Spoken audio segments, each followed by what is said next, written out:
E é isso aí, voltamos ao vivo diretamente aqui do Distrito Federal. Eu sou Vinícius Borba. Se você está acompanhando por aí, todo dia é dia de indígena, é dia dos povos e a gente segue resistindo junto com os povos indígenas do Brasil. Meu nome é Vinícius Borba, estou aqui no Distrito Federal, milito, né, há alguns anos já, na verdade mais de 15 anos, mas acompanhando especificamente, né, os povos indígenas desde 2007, quando trabalhei na Fundação Nacional do Índio, e quando dessa minha passagem pude então, como jornalista, começar a entender um pouco mais profundamente essa dinâmica e a partir daí entender também que a gente tem até parentesco de povos indígenas, né? Esse perduro não é por acaso, né? Essa identidade do nosso povo que está na nossa raiz, está aqui também presente no nosso sangue, e a gente vem aqui hoje dialogar, tomando um sol para fugir dessas coronas da vida e ao mesmo tempo brindando nosso Pai Sol aí também, reconhecendo os povos, num momento tão dramático, né, para você que está entrando aí, que está acompanhando, curta, compartilhe, comente aí na página do poeta Vinícius Borba, né, tô aqui hoje trocando essa ideia com vocês em 19 de abril, né, na passagem do dia considerado o Dia do Índio no Brasil, né, mas reconhecendo esses povos ancestrais, esses povos fundantes da nação brasileira, tão atacados, infelizmente, e num momento tão complexo, não é, em que os povos indígenas estão sofrendo mais um brutal ataque aí por parte desse desgoverno Bolsonaro, não é? Então, se você está acompanhando o Conselho Nacional, o Conselho Nacional da Amazonas, né, da Amazônia, acaba de ser estabelecido nessa sexta-feira por decreto, dia 17 de abril agora, do presidente Jair Bolsonaro, né, já tinha sido passado em fevereiro da responsabilidade, né, do Ministério do Meio Ambiente, foi passado para onde? Para a vice-presidência da República, para ficar sob comando de Mourão, General Mourão, vice-presidente. E para quê? Para agora ele pegar e estabelecer a composição inteira do conselho, se não me engano são umas 13 ou 14 pessoas, só generais. 3 da Força Aérea e mais uns 10 do Exército Brasileiro. Nenhum do IBAMA, nenhum da FUNAI. Representantes do Conselho Nacional da Amazônia foram indicados por Bolsonaro agora. Via diário oficial e tudo, com direito a posse lá no palácio, a porra toda. Ou seja, vai botar um monte de general para cuidar de coisas que eles não estudam. Tem uma parte dos coronéis, dos generais, obviamente, responsáveis pelos quartéis nas fronteiras, mas sem a visão dos povos indígenas, sem a voz dos povos. Não tem um indígena sentado no conselho, não tem um indigenista, estudioso da área, que possa estar dando a visão científica, antropológica desse processo. Os povos indígenas são um povo tradicional, né? Povos que compõem essa nação, povos muito importantes, que em 2007, inclusive, quando eu trabalhei na FUNAI, foi quando eu vi pela primeira vez uma foto, se você vê uma foto de satélite da Amazônia Legal, são 9 estados brasileiros. A Amazônia Legal é composta de 9 estados brasileiros. Tem Amazônia também, depois na Bolívia, no Peru, vários países. Mas se você olhar uma foto de celular, você vai conseguir ver objetivamente locais completamente preservados, terras indígenas demarcadas. Você vai ver verdão grosso, verde grosso na foto de satélite. À volta, devastação, desmatamento, o verdinho ralo ou desertificado, cinza, marrom. Portanto, os povos indígenas hoje estão num momento muito importante. Esse dia, 19 de abril, foi marcado porque em cerca de aproximadamente, foi em 1940, que houve no México a primeira reunião dos povos indígenas de toda a América, reunidos e constatando que esses povos tinham causas em comum. A forma de depredação, de destruição é a mesma exportação do colonialismo europeu que sempre destruiu e que até hoje destrói e mata nossos povos. Então, quando hoje chega igreja evangélica, pastor querendo evangelizar dentro de aldeia, É, na verdade, em boa medida, porque as terras indígenas são demarcadas baseado em princípios da ocupação tradicional daquelas terras. O que é a ocupação tradicional daquelas terras? São terras onde eles mantêm as culturas alimentares tradicionais, suas culturas de caça, de agricultura de subsistência e de produção de seus artesanatos, de seus processos, mas também de uma ocupação que respeita o meio ambiente e a natureza e a sua cosmovisão, a sua visão de universo, de mundo, de crenças, a sua cosmovisão.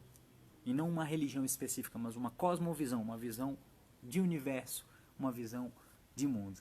E essa visão, normalmente, ela é atacada pelos cristãos em especial, porque a partir do momento que você vai lá e evangeliza, que você impõe Cristo para qualquer indígena e assim normalmente endemoniza suas práticas, sua cosmovisão e impõe a sua religiosidade não indígena, a partir desse momento não é que Cristo não seja muito amoroso, muito maravilhoso, adoro Jesus Cristo, acho lindo, exemplo da gota, eu não aguento é o fã-clube. O que lasca em geral é o conservador tradicional politiqueiro que vai lá manipular. De resto, lindo Cristo, muito bonito.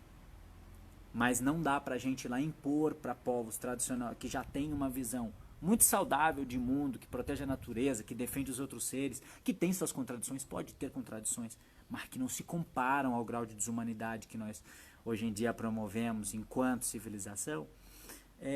Não dá pra gente observar, não dá pra gente parar de considerar e entender que quando um grupo religioso vai lá impor de uma forma neocolonial, colonizando novamente, vai lá aculturar mesmo, atacar a cultura de um povo já tradicionalmente estabelecido, quando você impõe a sua cultura, naturalmente você diz, eles não ocupam mais com a tradição deles essa terra, agora eles estão com a tradição da sociedade envolvente, da comunidade não indígena à volta, que faz a mesma coisa nas fazendas, já que a ocupação não é mais tradicional na cosmovisão dos povos indígenas, se não tem mais ocupação tradicional, se é uma ocupação de religiosos não indígenas normais, né? Do ponto de vista colonial, do ponto de vista do capital, do ponto de vista dos não indígenas, você não pode mais justificar a demarcação de terra por ocupação tradicional.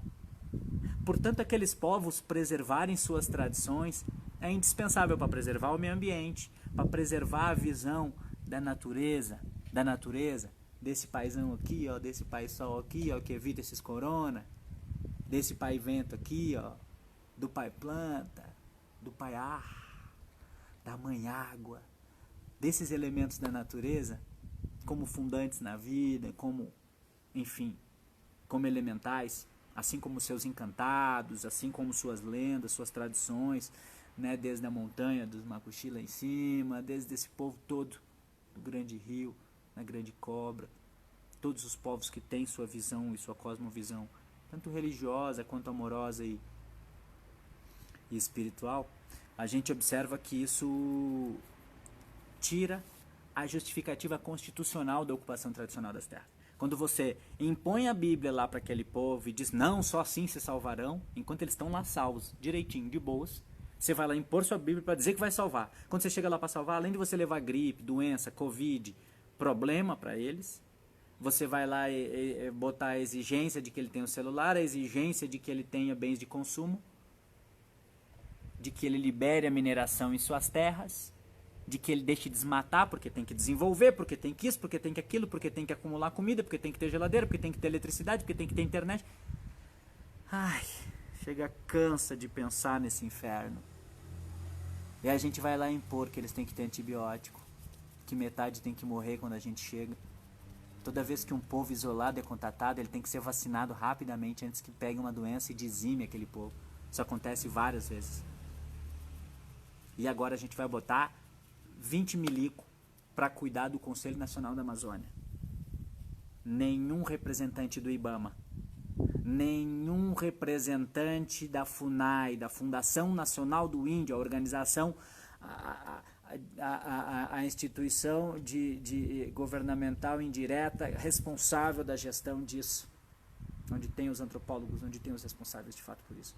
A gente vai tirar os caras dessa gestão e nós vamos botar 20 generais. Mas por que essa reflexão? No Dia do Índio, é indispensável. É indispensável. Os povos indígenas continuam sendo massacrados, destruídos, por uma visão assim como o Jair Bolsonaro infelizmente prega e defende, e muitos outros fazendeiros que querem lucrar com aquelas terras e com os animais e com as plantas que estão ali, mesmo já tendo suas fazendas enormes, já estando lucrando, já estando exportando, já está tudo. Podia preservar a fazenda ali, a natureza ali de boa. Tinha sido feita uma lei que já era um certo atentado, a lei do Código Florestal foi um certo atentado também, mas foi menos pior. E foi uma gestão consciente, minimamente consciente da coisa. Aí os caras querem piorar ainda mais a sistemática. Para abrir as pernas, para detonar a natureza. Ah, não, porque a Europa já desmatou tudo. Lasque-se a Europa. Ah, não, porque os Estados Unidos não tem uma árvore e tá reclamando. Cara, preservemos nós. Se temos essa instância, preservemos nós. Sabe? A natureza é nossa, tá aí, tá nas mãos, é mãe, é pai, é cura. Olha como a natureza já se limpou, como os rios estão mais limpos, só por um mês aí de quarentena aí das pessoas não estarem saindo e poluindo tanto. Aliás, falando em quarentena, eu acho que as pessoas e o capital estão com mais medo mesmo, sabe de quê? Eu desconfio que o capital tá mesmo com medo mesmo é das pessoas terem mudado o padrão de consumo. Estarem mais em casa, menos paranoica, menos obrigadas a estar pensando e fazendo e hiperproduzindo. Tem gente que está igualmente em home office, que está na loucura igual, produzindo loucamente. Tem gente que é disso, tem gente que gosta, que é assim, é o perfil da pessoa. Tem gente que não é disso, ainda assim se impõe uma hiperprodutividade, um produtivismo insistente e se mata nisso também. E sofre nisso também, adoece, pega câncer, doença autoimune, desenvolve altos problemas. Isso é antinatural. O capital é antinatural da forma como ele é conduzido. Está chegando no momento em que as empresas, a lógica do capital tem que ser repensada completamente para uma lógica sustentável aqui dentro do coração, da fé, da alimentação, de tomar um sol ao invés de ficar tomando vitamina D, tomar um sol para estimular o desenvolvimento da vitamina D real no organismo, não algo sintetizado que vai te dar um pouquinho de vitamina D. É tomar sol aqui para pegar um monte de vitamina D. Isso é. Os indígenas não pegam doença por causa de vitamina D, não deprime, deprime por álcool, cachaçada, ataque a sua cosmovisão, menosprezo de sua existência, não reconhecimento de seu valor. Isso detona mesmo, mata mesmo. Então, que nós, enquanto humanidade, possamos estar compartilhando essa visão também, estar trocando essa ideia e estar buscando essa consciência de mudar essa postura agora, mudar essa postura nesse momento. Poder ter a consciência, hoje é dia do índio, tá. O que representa isso?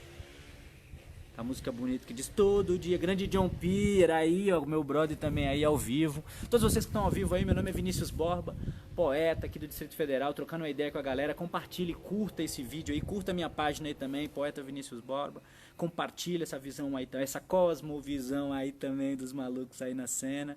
E hoje é dia do índio, a gente está trocando ideia porque infelizmente Jair Bolsonaro pegou o Conselho Nacional da Amazônia e botou 20 milico lá para cuidar. Assim, botou também 3 delegados da Polícia Federal, a mando de Sérgio Moro. Ou seja, só para reprimir mesmo os índios, dizer que vai fazer uma política, botar um cientista, ou os próprios povos para falar, representante dos povos quilombolas também, que tem no Amazonas, também não botaram na composição do Conselho Nacional da Amazônia. 9 estados envolvidos, vários povos tradicionais, nenhum representado, tá?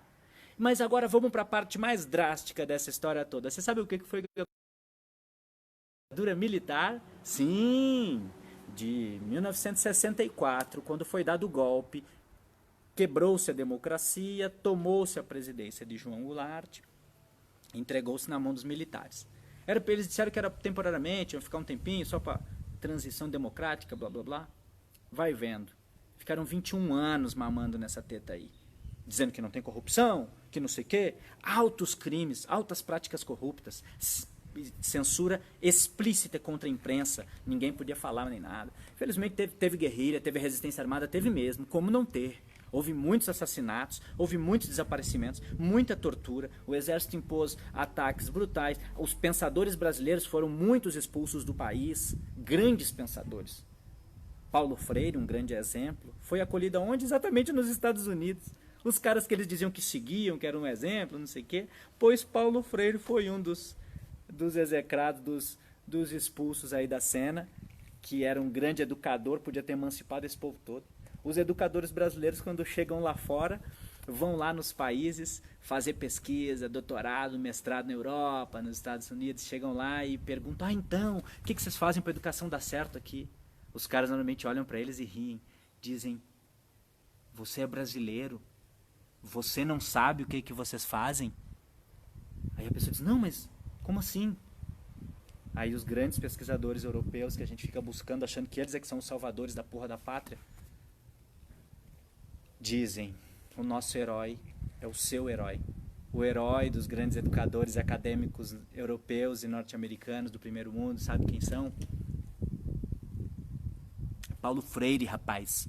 Educação mais revolucionária e libertária do mundo, que liberta inclusive até os capitalistas, é Paulo Freire. A lógica e a prática de Paulo Freire é mais libertadora do que se pode imaginar. O que acontece é que aqui nunca se permitiu realmente praticar a educação de Paulo Freire. Bota em larga escala na educação de criança e adolescente Paulo Freire, e para tu ver se tu não emancipa politicamente todo mundo, e emancipado politicamente com consciência, não alienado que nem o Olavo de Carvalho canalha faz, nem alienado por Bolsonaro Bananinha, Eduardo Bananinha, nem por esses malas aí não, esses bolsominion canalhas mesmo, essa gente, sabe,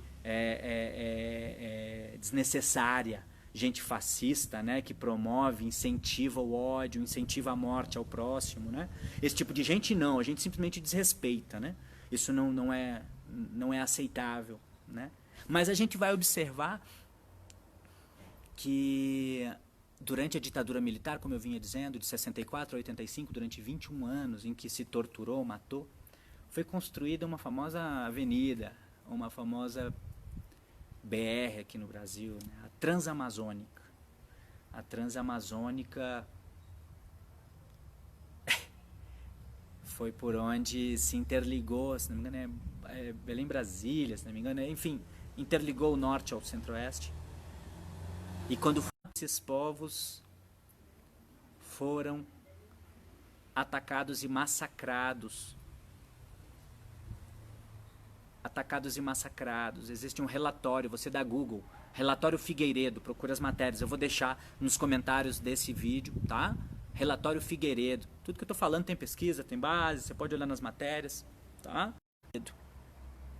Veja o relatório Figueiredo, foi um grande pesquisador, o Figueiredo, que teve muito medo durante a ditadura de ser assassinado e tal. Se não me engano, Daniel Zelic, o filho dele, acho que é o Daniel Zelic, o filho dele, o pesquisador, que Daniel Zelic é o pesquisador que eu conheci aqui em Brasília e que foi o divulgador desse processo, que incluiu no relatório da Comissão Nacional da Verdade o relatório Figueiredo, que é o relatório que demonstra que mais de 8.300 indígenas, relatório registrado oficialmente, tá? Mais de 8.300 indígenas foram assassinados para a construção da Transamazônica.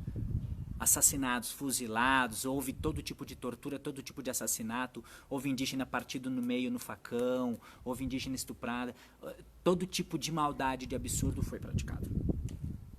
Então é muito importante a gente denunciar, falar a verdade, somente falando a verdade, expondo a verdade, democraticamente, falando a verdade que tem,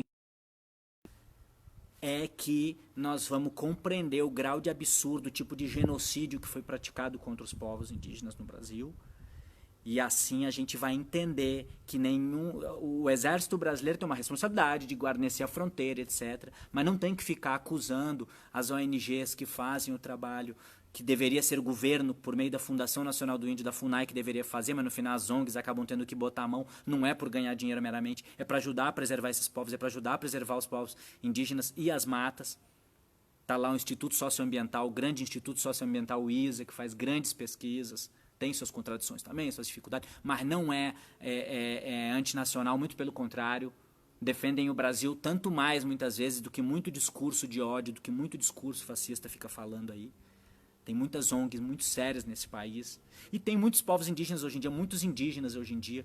inclusive atuando. Um grande salve aí para Dayara Tucano, minha parceira aí, aguerrida, lutadora lá ligada ao povo tucano, não é? Dayara é uma irmã nossa aí que é do povo tucano lá de São Gabriel da Cachoeira. Seu pai aí, Álvaro Tucano, grande mestre aí, um querido amigo também, meu parceiro, considero um grande mestre meu da minha vida também, que me orientou em vários momentos, juntamente com outros irmãos, como Ronald Pinto Caingangue, meu parceiro do Rio Grande também, de quem sempre falamos das nossas origens gaúchas, do povo indígena gaúcho, meu povo Caingangue, meu povo charrua, também do Rio Grande, dali da região da onde vem meu pai, minha avó, e assim a descendência indígena de onde também vem minha família, da onde eu descendo com essa identidade. E é muito importante a gente não se esquecer que você pode ter todos os sobrenomes. Você vai ver lá Alves, Silva, Pereira, você vai ver todo tipo de sobrenome na sua família. Dificilmente você vai ver seu sobrenome, Alves Caiapó. Você vai ver lá seu sobrenome Borba Caingangue. Você não vai ver. Porque foi apagada essa identidade. Isso não vai para os registros de cartório. Primeiro, quem fazia registro de cartório no Brasil eram nas igrejas, né? Eram as igrejas, que também era onde grilavam documentos de terra, de propriedade de terra. Pegavam uma fazendona, um lugarzão, cercavam. Você sabe a história, o nome da história do porquê grilagem? Sabe por que grilagem? Grilagem é uma coisa que é uma forma antiga de esquentar documento. Os caras chegavam, tomavam posse de uma terra, cercavam a terra. Aí alguém vinha e dizia, não, ele está tomando terra da União, está tomando terra da coroa. Aí os caras pegavam uma caixa, fechadinha, uma caixinha, escreviam o documento dizendo, o cartório tal, o rei Dom João VI doou terra de Sesmaria de Terra para o senhor Hidalgo João Maravilhoso da Quintas de Boa Vista. Dom João foi receber esta terra em 23 de julho de 1750. Isso já em 1850, 100 anos depois, né? Aí os caras escreviam o documento, papel branquinho, novinho. Aí eles mordiam um pedaço do papel assim, jogavam água em cima. Depois metiam dentro de uma caixa, fechadinha, com uma gavetinha. Tinha uma gavetinha. E dentro da caixa, grilos. Muitos grilos. Botavam aquele papel falsificado ali. Inventavam carimbo, inventavam tudo. Carimbo do rei, não sei o quê. Aí botavam dentro da caixa.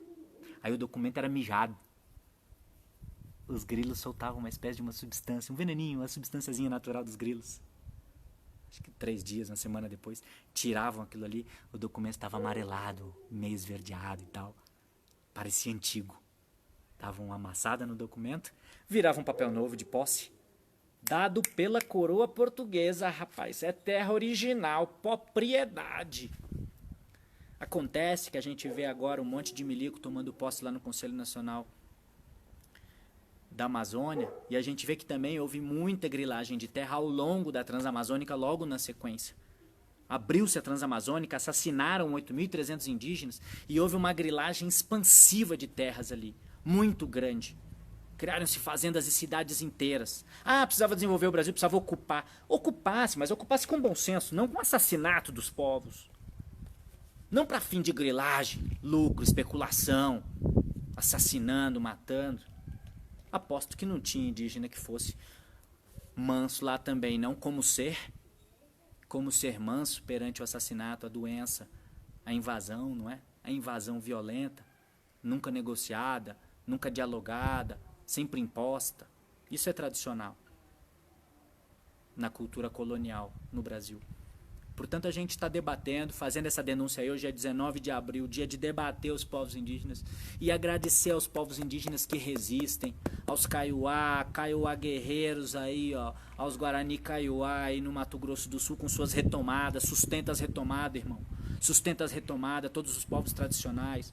Aos nossos jovens indígenas que estão estudando nas universidades brasileiras, lutem mais, estejam presentes nas redes. Vocês que já estão em sociedade envolvente, que estão em cidade, não perder seus elementos de tradição, sua pintura, seus elementos de raiz, é muito bonito e muito importante para nós. Minha ex-esposa dá aula numa escola infantil aqui em São Sebastião, fazem a Francinéia Alves, fazem o Festival Afro-Indígena Brasileiro todo ano na escolinha. As indígenas veio uma companheira Vassu, do Alagoas, ela estuda aqui na Universidade de Brasília, mora em São Sebastião, na comunidade da gente, e vai na escola fazer curso pra galera, vai lá trocar uma ideia, fazer curso com a galera, sabe? Divulgar a cultura Vassu, a pintura, o artesanato, né? O nosso querido parceiro Ravi sempre participa também. Ravi, da banda Pé de Cerrado aqui de Brasília, faz um trabalho de resistência e apoio aos povos indígenas. Povos indígenas, quando vem, tem sempre o Pé de Cerrado na parceria. Pé de Cerrado respeita a origem também de suas famílias, não é?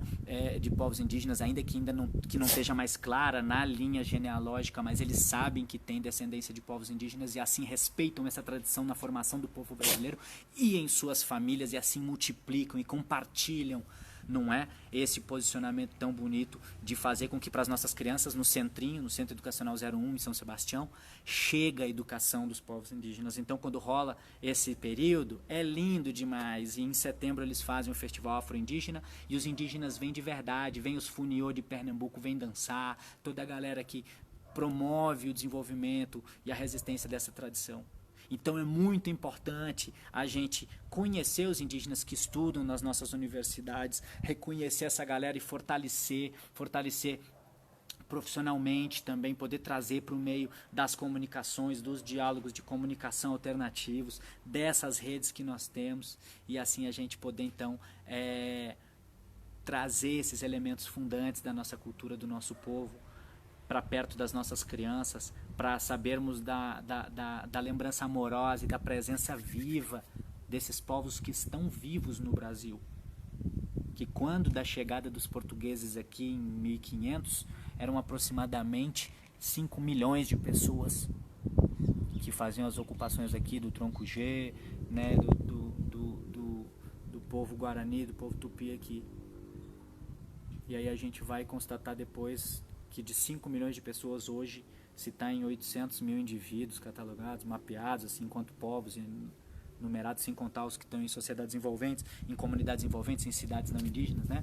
Mas que continuam com sua identidade, que sabem de sua raiz, continuam sendo indígenas, não é? Mesmo não estando na aldeia. Isso é crucial, cara. Então vamos fazer o debate, tá ligado? Eu tô aqui hoje saudando, celebrando grandes irmãos aí, celebrando também um grande jornalista aí, Ailton Krenak, pesquise aí, deu uma entrevista revista Cult da última vez aí, andamos lendo esse texto esses dias atrás, fazendo debate com a galera da editora Avá aqui de Brasília, que faz os livros costurados à mão. Vai lançar meu próximo livro aí, breve tô lançando, viu?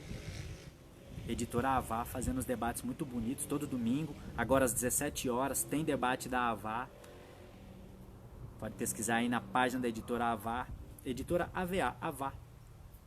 Homenagem aí aos avacanoeiros aqui de Brasília também, da região do Centro-Oeste aí, ó. E a editora Avá tem feito debates, fez debate da última vez aí conosco sobre o texto bonito em que Ailton Krenak dá uma entrevista e aí perguntaram pra ele, como é que você faz suas palestras, seus bate-papo? Ele, cara, eu não preparo nada não. Eu tenho uma consciência, eu pergunto aos meus encantados e eles me respondem em sonhos, se eu tenho que ir pra uma palestra ou pra uma entrevista. Se eu tenho que dar uma entrevista, eu tenho que fazer um diálogo. Eu pergunto e eles, pelos sonhos, é espiritual a resposta. Ele busca a raiz, a conexão, ele busca essa conexão com o espírito maior, para não perder sua essência, para assim poder fazer a conexão e buscar uma consciência não só racional, mas sentida. Estamos num momento de consciência e sentimento. É importante ser racional, mas é importante sentir qual é a razão das coisas. A emoção e a razão unidas. E os povos indígenas sempre tiveram essa sabedoria. Saudando aí esses povos, queria mandar um grande abraço também a um grande parceiro. Olha, Eva Vilma, poeta, minha amiga lá de Mato Grosso do Sul, grande Eva. Eva Vilma, poeta querida, aí nos encontramos no Fórum Social Mundial, uma grande amiga, querida mesmo, lembrança saudosa aí, lá do Mato Grosso do Sul, tá aí ao vivo conosco também. Alex Souza, professor aqui de Brasília, grande figura, valeu Alex, tamo junto. Professor também da rede pública aqui do Distrito Federal, resistente, tá lá na Câmara Legislativa aqui do DF agora, Estamos aí resistindo, fazendo ao vivo hoje em homenagem aos povos indígenas, celebrando aí também os povos indígenas gaúchos, os caingangue, aí meu povo, aí minha tradição, minha origem, minha família, por parte paterna que sabe da nossa origem, da nossa raiz lá da região de fronteira, de Uruguaiana, toda essa região aí de onde descenderam do Rio Grande do Sul. Mas índio, velho, é assim que é. E a gente segue mantendo aqui então esse diálogo. Eu sou Vinícius Borba, poeta. Se você está entrando ao vivo aí agora, curta, comente, compartilhe esse ao vivo também, compartilhe para mais pessoas entenderem algumas das origens dos debates. Se você tiver também alguma dúvida ou tiver alguma discordância, por favor, coloque aí, quero saber qual é a opinião, vamos debater esse processo. O que não dá para ficar aceitando é goela abaixo posturas antidemocráticas, fascismo, a negação da raiz brasileira, da nossa origem. Não. A gente vai debater até o final, mano. A gente vai tombar, como diz até o último índio, tá ligado? Mas vamos tombar lutando, rapaz. Vamos estar... Cara, vocês que suportem a carga das bobagens que estão fazendo. A direita brasileira extremista, especialmente a extrema-direita brasileira, que suporte a carga kármica e a carga pública das cagadas que estão fazendo, se armando contra a própria população pacífica. A esquerda não ousou buscar instrumentos armados, terminou a ditadura e a gente abriu partidos políticos e falou, estamos deixando as armas, o voto é nossa arma. E os caras ficam ameaçando com ditadura, ameaçando recalçar as botas. Estão perdendo, bicho. Estão perdendo a raiz. Estão perdendo a origem de seu próprio povo. Mas os povos indígenas seguem de pé, resistindo. O pessoal aí do acampamento Terra Livre, agora estaria acontecendo o acampamento Terra Livre, mas sugiro acompanhem nossos amigos da Rádio Iandê, meus grandes parceiros aí, Rádio Iandê. Procure lá, YAND. Vou botar aqui nos comments aqui, ó. Procure Rádio Iandê.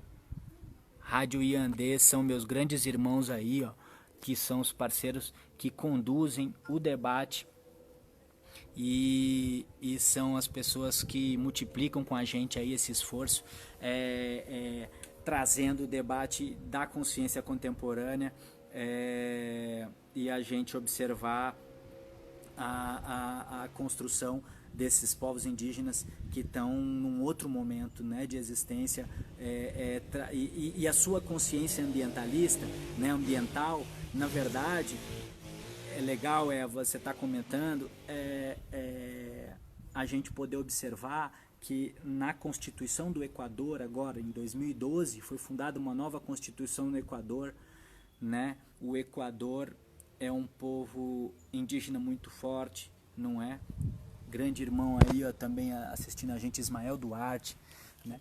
Então, a gente vai ver que os povos indígenas do Equador e os povos não indígenas do Equador, né, que com a esquerda, lá com Rafael Correia, fizeram a nova Constituinte do Equador, puseram em 2012 na nova Constituição do Equador uma legislação muito importante.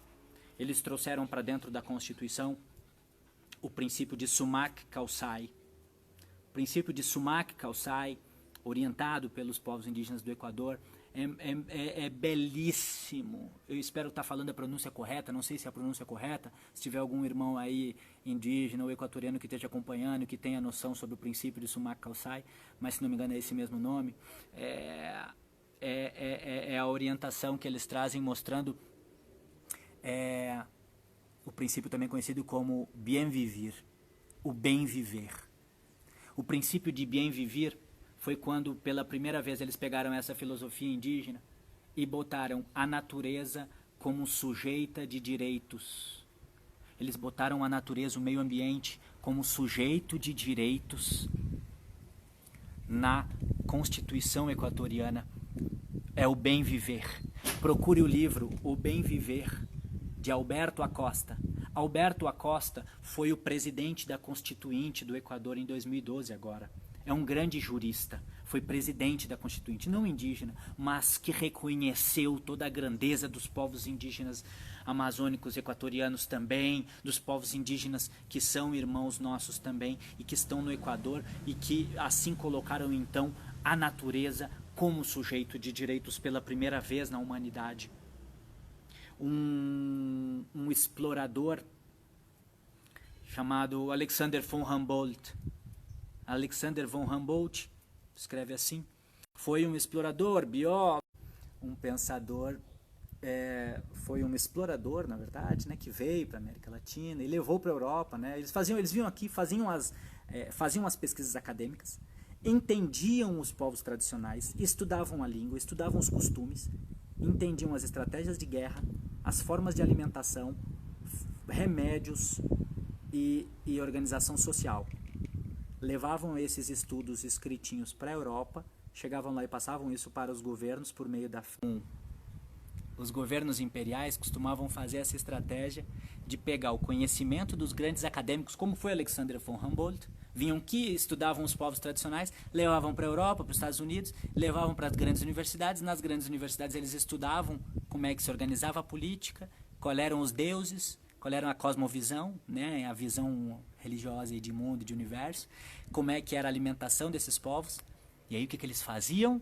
Espertamente, é claro que espertamente, aqueles governos mandavam, não precisavam nem ser grandes forças militares, mas com esperteza eles mandavam só as necessárias para ir lá e dominar aqueles povos, assassinar, atrocidar, enfim, ou mandavam o governo imperial daquele país de terceiro mundo, que era sua colônia, né? O Brasil foi colônia de Portugal, mas também servia a Inglaterra por muitos anos, serviu a Espanha em parte também, como colônia, né? Então, a França, a Holanda, todos sugaram daqui, até hoje sugam, né?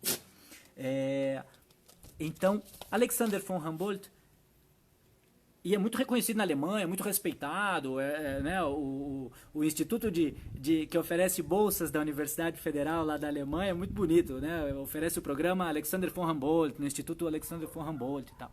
Mas ele tem uma frase que ele dizia que me chamou muita atenção, que ele dizia: os indígenas lá daquele lugar, mais ou menos por aí, assim, os indígenas daquele lugar são como mendigos sentados em sacos de ouro. Mendigos sentados em sacos de ouro. Os indígenas nossos são mendigos sentados em sacos de ouro? Não.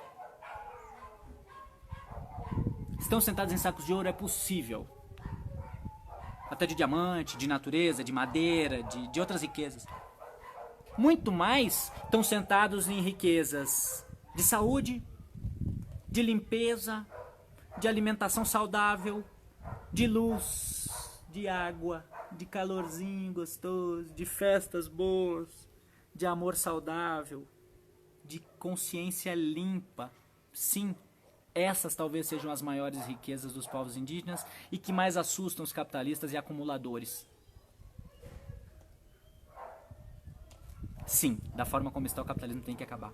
Mas então Alexander von Humboldt faz a consideração de que os indígenas daqui da América Latina são como mendigos sentados em sacos de ouro. Não, irmão. Estavam sentados em sacos de ouro, é possível. Mas nunca foram mendigos. Eram pessoas com outra noção de riqueza, que agora em quarentena, inclusive, é isso que eu vinha trazer nessa linha de raciocínio aí, ó. Eles estão cada vez mais assustados, o capital está cada vez mais assustado, porque muita gente que se sentia obrigada a sair todo dia, consumir todo dia, comprar todo dia, de repente, não mais que de repente, não está comprando muito mais. Não quer comprar mais tanto assim. Quer ter as coisas, quer ter um estilo, quer ter alguma coisinha, quer ter os bens de higiene, mas não está fazendo questão do exagero, do hiperconsumo. Quem estava sem namorada, sem namorado, sem casamento, está pensando até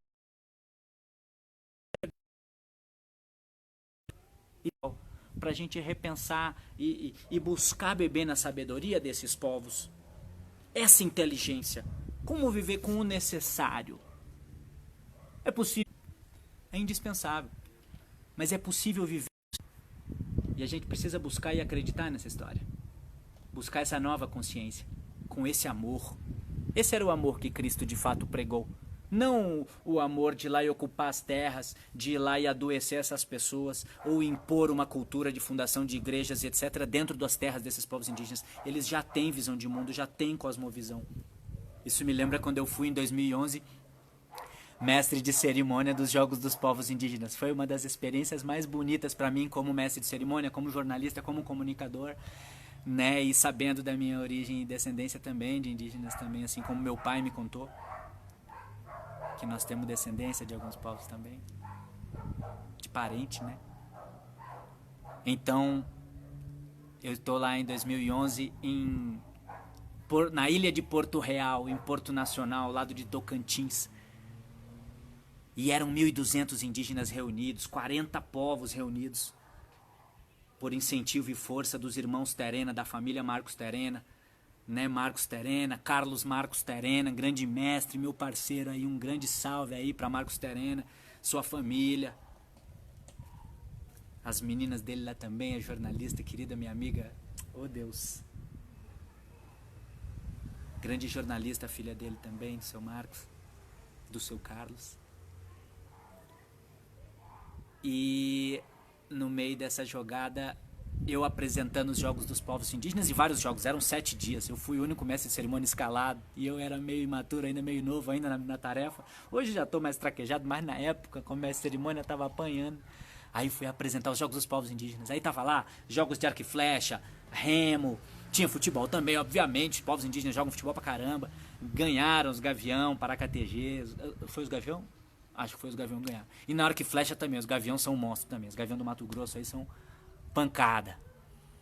Daí fomos na disputa do arco e flecha, né? E a cosmovisão tem isso, né? A religiosidade dos caras, cada povo tem a sua religiosidade, seus seres encantados, suas crenças, né? E aí fomos lá. Aí eles iam atirar a flecha. E aí fizeram um alvo, era uma cobra.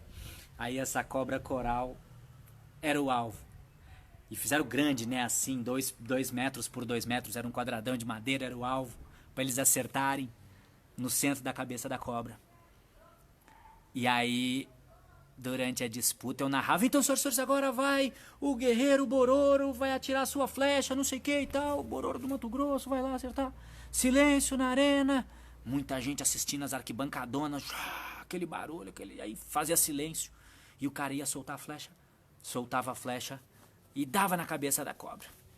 E eu nem reparei, era uma cobra vermelha. Eu era moleque quando eu conheci cobra coral, mas eu não lembrava. Era uma cobra coral que tinha sido pintada, mas eu queria dar mais emoção e falava que era jiboia, pra dizer que era um bicho grande e tal. Pra quê, rapaz? Aí dizia que passei o dia inteiro dizendo pros caras acertar na cabeça da jiboia. Quem vai acertar na cabeça da jiboia? No final, cara, foi muito louca a disputa. Porque daí veio um irmão Camaiurá e acertou no olho da cobra. No detalhe do olho da cobra, na pontinha. E aí veio o Gavião Paracatejê guerreiraço, assim, ó. Flau, acertou a flecha na ponta da língua da cobra. Foi muito louco. A vitória do cara foi ovacionada. E assim, porque não é uma disputa como a disputa olímpica. Os Jogos dos Povos Indígenas, organizados pela família de Marcos Terena e de Carlos Terena e dos povos que lhe apoiam, sempre apoiam nessa construção, são jogos que não são como os olímpicos, não são medidos do ponto de vista da destruição do outro ou da mera competição e disputa. É bonito ver a vitória. E eu tive que aprender isso lá com eles também. Mas quando a gente narrava a vitória, tava ali entre o Camaiurá e o Gavião. Parabéns ao Gavião, que venceu essa disputa, acertou na língua, na jiboia, não sei o que e tal, da cobra. Mas parabéns também ao guerreiro Camaiurá que veio até o final e a todos os guerreiros, todos os povos que aqui fizeram a sua demonstração. Porque o arco e flecha de cada um era diferente, eram dimensões diferentes. Cada povo faz um arco e flecha com a madeira de sua região, da forma de sua região, a corda de cada um. Às vezes é um que faz um cipó de um jeito, outro faz um cipó de outro. Cada um produz seus arco e flechas, sua forma de uso e de consumo de uma forma diferente. Então, as medidas não sendo exatas, não sendo iguais, não há uma discussão de play fair, que eles chamam, né? Fair play, né? Que eles chamam na disputa dos jogos tradicionais, que você vai ficar medindo os milímetros. Você vai lá observar a demonstração cultural daqueles povos, a grandeza da manutenção da tradição. de como é bonito um guerreiro trazer ali. Então o que vem ali e que já o povo não caça tanto, porque na tradição do seu povo, na região onde mora, às vezes já não tem tanta caça, às vezes a região, as fazendas da volta destruíram com as caças, os caras não tem nem mais o que caçar, só pescam, às vezes só pescam de rede, já não usam tanta vara, enfim. Você não fica condenando, julgando, pelo contrário. O importante, e aí era muito bonito isso, e um grande salve aí aos irmãos Terena por essa lembrança, que a frase, o grande slogan dos Jogos dos Povos Indígenas era: o importante não é competir, o importante é celebrar. E eu acho que essa quarentena talvez, puta, me emociona novamente, cara. É talvez uma das sabedorias que essa quarentena mais esteja querendo nos mostrar. Que muito mais importante do que competir é celebrar, cara. É celebrar a vida. Fique pensando agora quando é que vai acabar a quarentena pra você celebrar, não. Celebre agora com as pessoas que você tá agora, com sua família, com suas pessoas à sua volta, com os amigos que vêm no Zoom, se você tá sozinho, se você tá trocando essa ideia. Beba nessa fonte indígena aí também. O importante não é competir, o importante é celebrar. Enquanto os caras ficarem reproduzindo a lógica da Guerra Fria, infelizmente a lógica da Guerra Fria, combatendo China e Estados Unidos, agora os Estados Unidos vai lá e tira o apoio da OMS, o financiamento à OMS. Você está acompanhando, digita aí, hashtag Trump sacana, hashtag fora Bolsonaro, porque Trump é Bolsonaro, Bolsonaro é Trump, né? O marqueteiro do Trump é que ajudou a eleição do Bolsonaro. Não fosse isso, esse canalha aqui nem se elegia. Paraquedista mesmo, caiu de paraquedas. É só paraquedista esse rapaz. Até como paraquedista foi expulso do exército brasileiro. Mas Trump retirar o financiamento da OMS, da Organização Mundial de Saúde, no meio de uma desgraça internacional dessas, é muita deslealdade com todos os outros países. Lembram dos filmes de Hollywood em que os Estados Unidos vinha com aquela bandeira e um herói empunhando a bandeira salvar o mundo? Cadê o super-homem? O super-homem vai lá e retira o financiamento da Organização Mundial de Saúde? Porra, super-homem. Vá se lascar, super-homem. Cagar no mato, rapaz. Vira homem, super-homem. Que conversa é essa? Tirar o resto dos recursos que existem na Organização Mundial de Saúde porque não está falando o que você quer? A Organização Mundial de Saúde e a ONU não são um organismo de propaganda de governo nenhum. Tem que se organizar, se articular e ter coerência democrática nessa hora. Querem posição estratégica no mundo, não é fazendo guerra não, Estados Unidos. Convido meus irmãos dos Estados Unidos, cidadãos norte-americanos que estejam assistindo, por favor, pressionem esse governo e não me deixem Trump ganhar novamente. Os republicanos têm que aprender essa lição. De não botar paraquedista, assim como nós também não podemos mais cair na balela de achar que a gente pode botar estagiário para gerenciar a grande empresa. Você não faz isso, você pega alguém experiente, que conheça o riscado, que seja bom de política. E não um cara que nem saúde não tem. É incrível. É incrível. Então acho que a humanidade está nesse momento da gente refletir. Nesse momento. Qual é a consciência que nós estamos tendo nessa competição? Que competição é essa que nós queremos desmatar as terras dos índios? Fazer mineração nas terras indígenas? Poluir tudo. Porque quando vai fazer mineração em terra indígena, detona um pedação e polui os rios. Joga aquela água que eles jogam chumbo, jogam metais pesados para poder diluir os metais lá e lucrar e ganhar dinheiro em cima. Destroem com a natureza. Não vamos permitir, humanidade. Aos meus amigos norte-americanos, Mayan Levy, Grayson Heck, todos os parceiros aí que estiverem assistindo, vou mandar para vocês o link desse vídeo, vou botar a legenda em inglês. Espero que chegue para os povos norte-americanos também esse vídeo, certo? Todo o povo norte-americano está convidado para pensar seriamente como é que estão ajudando os outros países, as outras democracias, se estão ajudando a democracia brasileira ou se estão atrapalhando. Mas tem muito norte-americano com consciência aí. Bernie Sanders ensinou um bocado já. Os democratas não são santinhos. Mudam acontecendo. Democracia. O norte-americano está sendo chamado a ter essa consciência. Hoje é Dia Nacional do Índio aqui no Brasil. E é com essa consciência ancestral do meu sangue que eu estou convidando os norte-americanos a pensarem o que fizeram com seus índios. A quem não conhece a história dos índios norte-americanos pode olhar um filme muito sério, muito grave, muito triste, mas é muito importante conhecer essa história. Que é Enterrem Meu Coração na Curva do Rio Kni. Enterrem Meu Coração na Curva do Rio Kni. Que é a história do indígena que vestiu o chale de novo, que foi mandado pelo pai para ser educado, porque o pai tornou-se religioso, mais uma vez, né? Abandonou sua cosmovisão, levou o filho para ser educado na escola, o filho foi discriminado de todo jeito na escola, mas era um menino muito inteligente, teve um nome não indígena imposto, teve que abandonar seu nome tradicional, mas o menino forma-se advogado. E foi formado propositadamente, foi defendido por um senador para se formar advogado, foi criado ali pelo senador para depois ir lá e fazer o convencimento dos povos indígenas a entregar suas terras para ficar em reservas pequenas. Depois esses povos foram trucidados, os que reagiram foram mortos e eles foram levados até o suicídio, até a morte, ficar sem suas florestas, sem suas matas, sem suas plagas, sem sua natureza e assim destruídos. Os povos indígenas norte-americanos têm muito a nos ensinar. Agora nos anos 2000 eu vi imagem de alguns não indígenas indo lá pedir desculpa para esses povos. Está na hora do povo norte-americano observar o que os indígenas têm a ensinar a seu povo. Esse excesso de consumo não nos ajuda a ninguém. Não ajuda a economia de verdade. É um autoataque. É uma destruição da humanidade. É tempo da gente buscar essa consciência. É tempo da humanidade refletir como humanidade, como um todo. Se na hora do desespero o dinheiro compra a solução, não compra. O planeta Terra não suporta mais tanta poluição, tanta destruição. E entre nós não suportamos mais. Estamos adoecidos uns aos outros, umas às outras.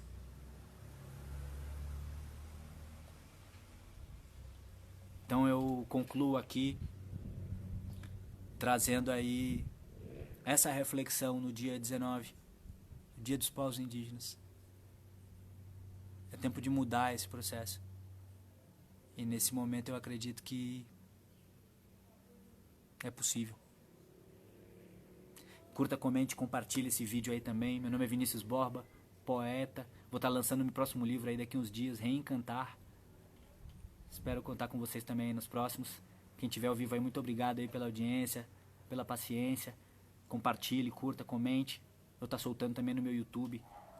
E eu espero que vocês possam estar aí fortalecendo aí essa consciência também com a gente. Vamos que vamos. É nóis.